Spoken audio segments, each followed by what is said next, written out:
It's been an election season like no other. Former President Donald Trump faced an assassination attempt in Butler County. But that brush with death did not stop us. It only made us more determined. Vice President Kamala Harris unexpectedly became the candidate after President Biden decided to drop out. Tonight, then we finish as we started, with optimism, with energy, with joy. Now voters are standing in lines to cast their ballots. If we make a change at the top, then maybe something will help trickle down. I feel like it's been nerve-wracking for everybody involved. I woke up this morning with butterflies on my stomach. I'm so nervous about this election. Tonight, many are calling this the most important election of our lifetime, and America gets to decide.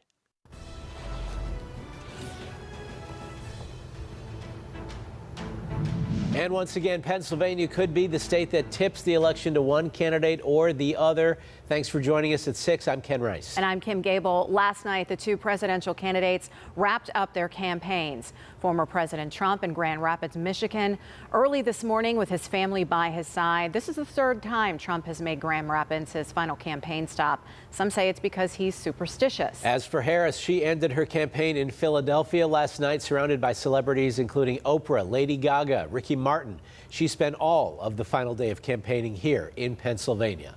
Election day began with a split vote just after midnight in the 6-person town of Dixville Notch, New Hampshire. 3 for Trump, 3 for Harris. The town has a tradition dating back to 1960 of being the first in the nation to complete in-person voting. Now, here in Allegheny County, workers are already getting down to working at the election warehouse. They were able to start opening mail-in ballots at 7 a.m. and prepare them to be scanned. Tonight, KDKA political editor John Delano is with us, explaining why a winner may not be declared tonight. Krista Rose and Ricky Sayer at polling places as folks continue to get in line, making sure their vote counts. But first, local and state leaders have been preparing for any potential issues that could arise at the polls. Chris Hoffman has a look at how more serious problems are addressed to ensure fair elections. While there's been no credible reports of any widespread voter fraud, any issues could be handled by the judge of elections all the way up to a full investigation by a district attorney. Long lines at the polls and mail-in ballots pile in across the Commonwealth. In Allegheny County, there are more than 1,300 polling places alone. Most didn't see and won't see any issues, but if something arises, there are protections for voters. All registered voters have the right to cast their ballot without encountering intimidation or harassment or discrimination. Republican Secretary of the Commonwealth Al Schmidt says the state has put infrastructure in place to help counties address any concerns. The Department of State can address voter concerns if they feel anything nefarious occurs with an online form. For more immediate action, it's recommended you contact someone at the polling location. At the polling site, there should be constables there. They should alert it to the constables. You can also always take that to the election department. If any issues rise to more concern, police and the district attorney will investigate. Now, in 2020, there were a couple reports of credible voter fraud in Pennsylvania. One man was accused of voting in multiple states, another voting for his dead mother. Other challenges in court ended up with no credible evidence of fraud. It would take a monumental effort to be able to do that. The biggest concern the Department of State has right now is voter misinformation causing distrust in the system. Sharing social posts filled with half-truths or even outright lies is harmful to our representative democracy. Something new we didn't see in 2020. By midnight tonight, all 67 counties in the state need to say how many mail-in ballots still need to be counted. In Brighton Heights, Chris Hoffman, KDKA-TV News.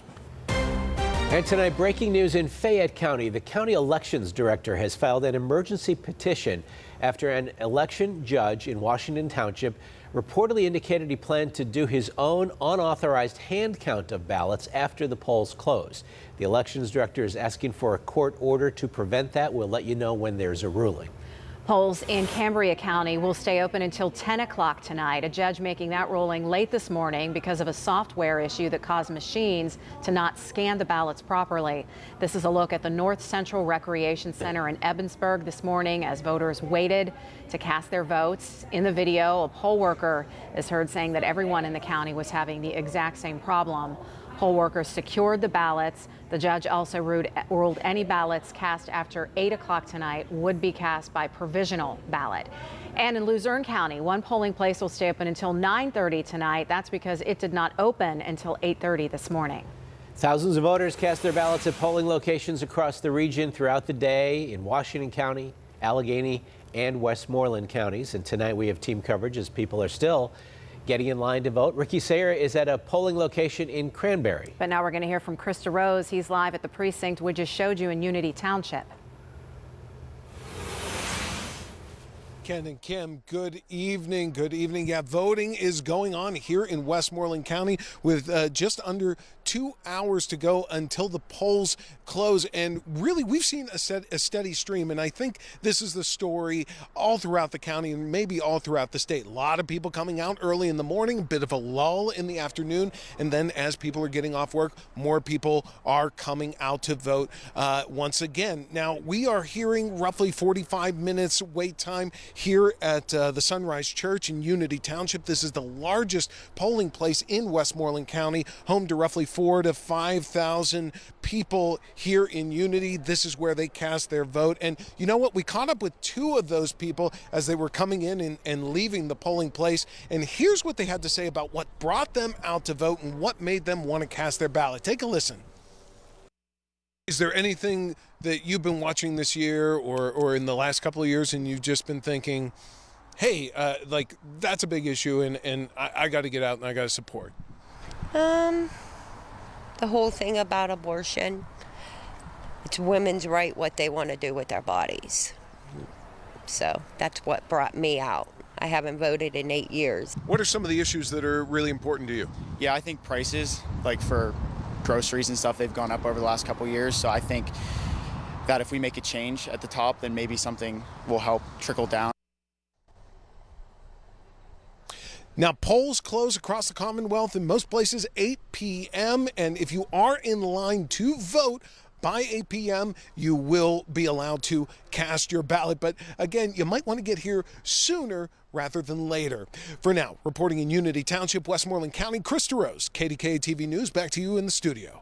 Chris, our team coverage continues now with KDK's Ricky Sayer. He's live in Cranberry. Ricky, how's the turnout been looking up there? Well, we are definitely fully into the post-work voting crowd. I'm told by poll workers on the inside that this has been a very busy day. This is at the Cranberry Township Volunteer Fire Department Station 21. Now, most of the line has been inside. We can't actually see a line on the outside at all at this moment. And it's important for voters who are tight on time is the line has been moving. Voters told us it took only about 5 minutes from the time they arrived to the time they were voting. Now, the advantage of being here at a firehouse is we can actually see directly inside of this polling location. This is democracy in action. Voters we spoke with said they feel the pressure of being a Pennsylvania voter in particular, knowing the race is close in a state that could very well decide the election. Voters told us they feel a sense of pride and responsibility in voting today. That's the side of things where there is excitement. I really care about what's happening in our country, so it's there's a lot on the line. It's really important to me, but I'm also excited that I get to be a part of it. Personalities involved in this one matter to me. The personalities of the candidates and the issues. The right to life is weighing me one way, and things are pulling me the other way, and so we'll see what happens. And so while there is a lot of excitement, there also is a lot of nerves. Some people told me that they were concerned about what comes after Election Day. Live in Cranberry Township, Butler County, Ricky Sayer, KDKA-TV News. All right, Ricky, we thank you for that live report. Well, control of the U.S. Senate hangs in the balance tonight, and just like the White House, it could be determined by who wins Pennsylvania. Republican Dave McCormick and Senator Bob Casey were out at the polls today. McCormick turned in his mail-in ballot last week and today accompanied his wife as she voted in person here in Pittsburgh. Casey voted in his hometown of Scranton. He's seeking a fourth term. A late Quinnipiac poll shows a tight race with Casey with 50%, McCormick with 47% of the vote. And KDKA is your election headquarters all night, all week. Our crews will be out all over the area to bring you complete coverage. And at 6:30, it's the CBS Evening News with Nora O'Donnell, followed by CBS News election coverage. This will also stream on the CBS News app, Paramount Plus, and Pluto TV.